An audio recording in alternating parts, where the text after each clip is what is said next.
Begitulah salaf, begitulah ahlus sunnah. Apa?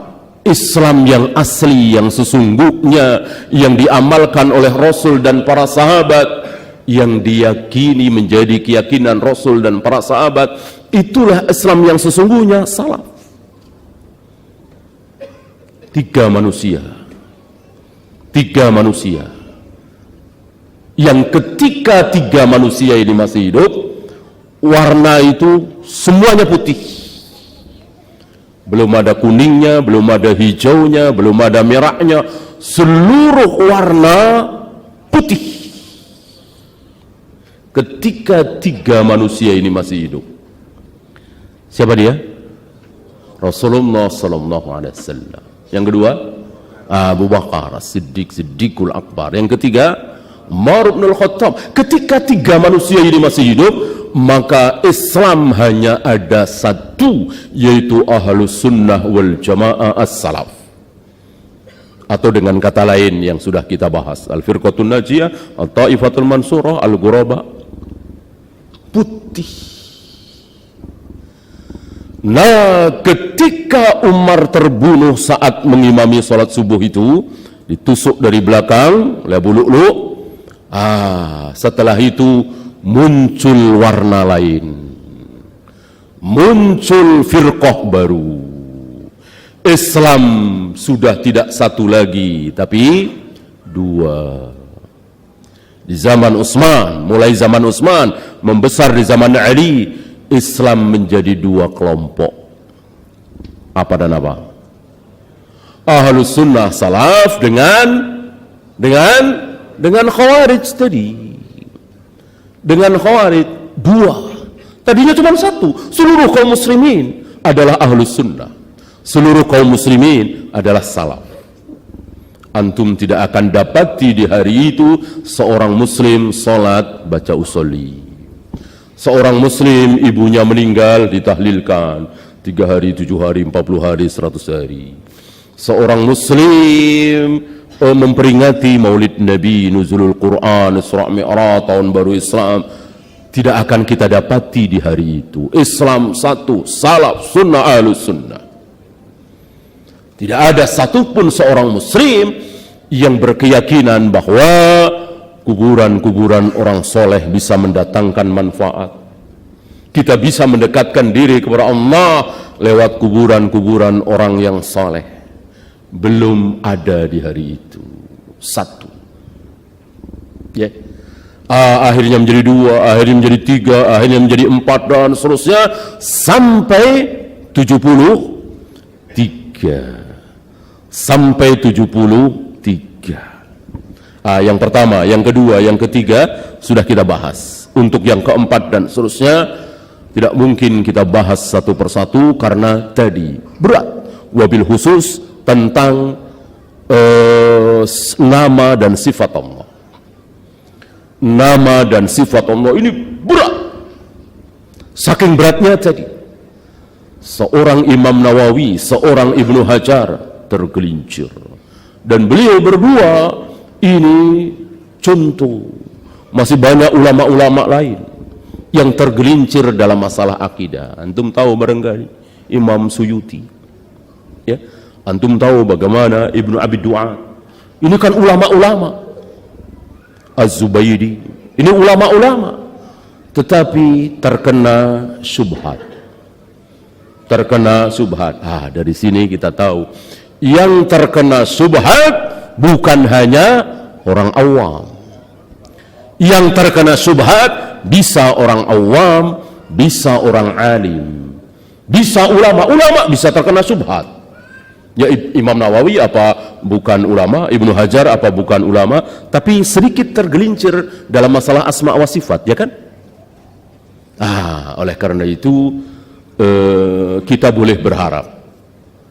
Kita boleh berawak, antum orang awam, saya orang awam, tapi berharap selamat dari syubhat. Boleh apa tidak? Boleh. Boleh. Antum jangan mengira saya nggak tahu bahasa Arab, saya nggak tahu ilmu tafsir, saya nggak tahu ilmu hadis, saya nggak tahu apa-apa tentang mustalahul hadis, tentang kaidah-kaidah. Mana mungkin saya bisa selamat dari syubhat? Betulkah ucapan ini? Salah. Salah. Antum lihat para sahabat, para tabi'in, atba'ut tabi'in, apakah mereka ulama semua? Tidak. Banyak dari mereka orang awam. Antum tahu siapa Mughis? Antum tahu siapa Barirah? Ya. Yang tidak menonjol dalam hal ilmu. Antum tahu budak perempuan yang bertemu dengan Nabi, yang ditanya oleh Nabi, "Aina Allah?" Dan antum tahu bagaimana orang-orang di zaman tabi'in, atba'ut tabi'in, banyak yang awam, tapi mereka selamat apa tidak selamat dari syubhat? Selamat. Selamat mereka. Kenapa? Karena mereka menutup telinga, menutup mata dari syubhat. Mereka tidak mau belajar kecuali yang jelas-jelas. Mereka tidak mau. Maka bagaimana Yahya bin Ya'mar dari Basrah sengaja ke Madinah untuk apa? Dalam rangka menutup telinga, menutup mata dari syubhat seorang tokoh yang ada di Basrah, Ma'bad al-Juhani. Ma'bad al-Juhani menyebarkan syubhatnya. Orasinya luar biasa, orator dia. Tahu beberapa ayat, tahu beberapa hadis, lalu mengatakan begini, intinya menolak takdir tadi. Intinya membahas utak-atik masalah takdir, padahal sudah jadi, ilmu tentang takdir sudah jadi di zaman Rasul dan para sahabat, diutak-atik oleh Ma'bad al-Juhani. Maka seorang pelajar bernama Yahya bin Ya'mar sengaja meninggalkan Basrah mendatangi Madinah. Untuk apa? Untuk menyelamatkan diri dari syubhat. Maka dicarilah sahabat-sahabat Nabi yang masih tersisa. Alhamdulillah bertemu dengan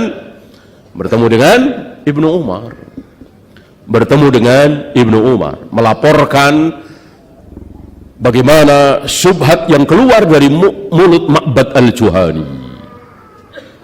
Dari situlah keluar hadis. Dari situlah tersebar hadis Jibril. Hadis Jibril awalnya dari situ. Maka yang meriwayatkan kan Yahya bin Ya'mar dari Ibnu Umar, dari Rasulullah sallallahu alaihi wasallam. Hadis Jibril yang panjang itu. Yang Jibril menampakkan diri sebagai manusia yang berambut sangat hitam tersisir rapi, pakaian sangat putih bersih. Tidak ada tanda-tanda dia habis safar. Mendatangi Nabi, meletakkan lututnya ke lutut Nabi, meletakkan kedua tangannya di paha Nabi, dan bertanya kepada Nabi, pura-pura bertanya kepada Nabi tentang Islam, tentang iman, tentang ihsan, satu lagi tentang hari kiamat. Semuanya dijawab oleh Nabi alaihi salatu wassalam, dan di situ menyebut kalimat takdir. Syahidnya di situ. Ibnu Umar ingin menyampaikan tentang takdir dengan membawa hadis Jibril dari awal sampai akhir. Itu kira-kira apa yang dilakukan oleh pelajar Yahya bin Ya'mar yang kemudian hari menjadi ulama. Tentu patut kita jadikan contoh. Walaupun perjalanan 5 jam, walaupun perjalanan sehari semalam, walaupun perjalanan 3 hari 3 malam kita tempuh. Demi apa? Demi menyelamatkan diri dari syubhat. Apalagi cuman perjalanan setengah jam, 1/4 jam. Antum tahu ada ustadz yang siqah yang mengajarkan ahlu sunnah yang manhajnya hak. Sabarkan diri antum, duduk di situ dan jangan menantang-nantang syubhat. Ini dia.